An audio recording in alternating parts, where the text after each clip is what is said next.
ராகு கால காளி தேவி வழிபாடு. ராகு காலத்தில் துர்க்கை வழிபாடு செய்வது போல காளி தேவியை வழிபாடு செய்ய கிடைக்கும் பலன்களை பற்றி பார்ப்போம்.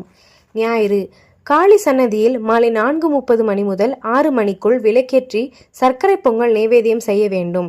செல்வம் பெருக இதை செய்வர். திங்கள் காலை 7:30 மணிக்கு மேல் 9 மணிக்குள் பால் அபிஷேகம் செய்து வெண்பொங்கல் நைவேத்தியம் செய்ய வேண்டும்.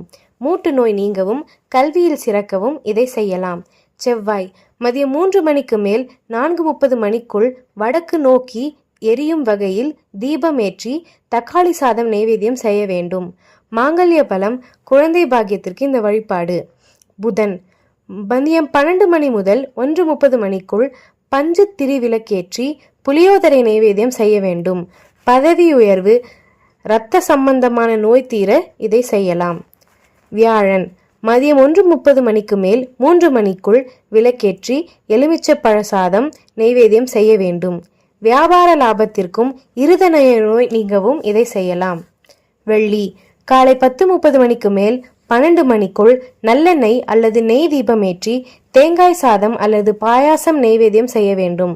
தீராத துன்பம் தீரவும் ராகு தோஷத்தால் திருமண தடை நீங்கவும் இதை செய்யலாம்.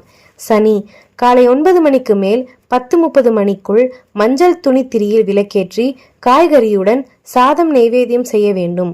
வேலை வாய்ப்பு சிறுநீரக கோளாறு நீங்க அரசியலில் வெற்றி பெற இந்த வழிபாடு உதவும். நன்றி, வணக்கம்.